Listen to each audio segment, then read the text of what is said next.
Alors les marchés de concurrence pure et parfaite, eh bien, comme leur nom l'indique, c'est rien n'est jamais pur, rien n'est jamais parfait.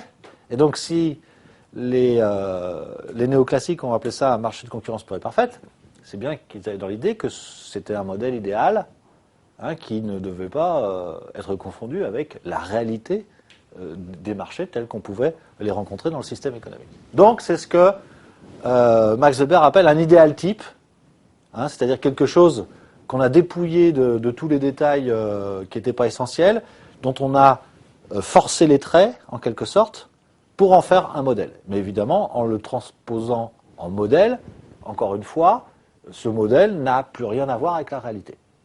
Alors, ça sert à quoi ? Eh bien, ça sert à regarder précisément quel est l'éloignement de la situation des marchés réels par rapport à ce marché idéal.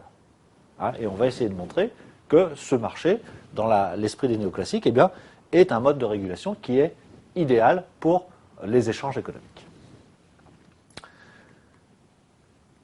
Alors, le marché de concurrence pure et parfaite est un lieu d'optimisation économique. Vous devez mémoriser cette expression d'optimisation économique. Ça veut dire quoi ? Ça veut dire que c'est la meilleure manière de répartir les richesses. C'est la manière la plus efficace de répartir les richesses. Autrement dit, on ne peut pas faire mieux en termes d'efficacité économique que de passer par l'échange marchand. Donc cette hypothèse est très très importante. Donc les ressources rares, et vous savez que toutes les ressources économiques sont rares, c'est pour ça que la science économique existe. Je vous rappelle l'introduction que nous avons eue ensemble sur qu'est-ce que la science économique. Donc les ressources sont rares, et donc il va falloir choisir leur utilisation. Eh bien le choix de leur utilisation, il va être fait par les règles du marché. Et nous dit-on, comme c'est un instrument d'optimisation économique, eh bien cette allocation des ressources va être la plus satisfaisante possible.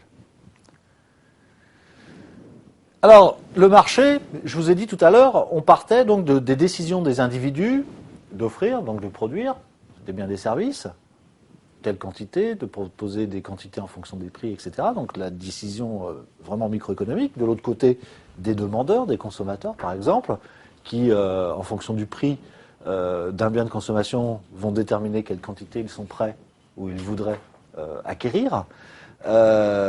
Donc on part vraiment du comportement des agents, et puis à la fin on va arriver à un prix d'équilibre qui va s'imposer à l'ensemble des agents. Donc c'est une illustration, cette démarche est une illustration du fait que la somme des intérêts individuels aboutit à l'intérêt collectif.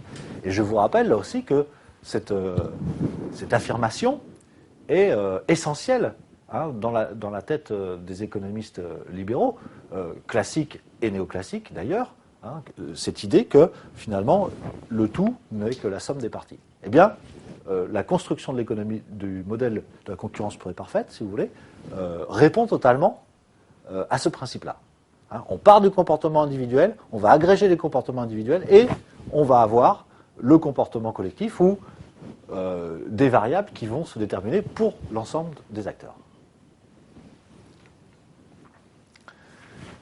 Ce modèle, donc, a une utilité, je le rappelle, non pas d'imiter ou d'essayer de représenter la réalité, mais il va avoir comme principale fonction de permettre de confronter la réalité au modèle et de dire, voilà, ce modèle cette réalité de marché-là diffère de la concurrence pure et parfaite sur tel ou tel point, et donc je peux le nommer et je peux caractériser cette situation réelle de marché, en rapport avec ce point fixe qui est mon idéal de concurrence pure et parfaite. Donc on est vraiment dans une démarche scientifique, de connaissance, de fonctionnement des marchés réels.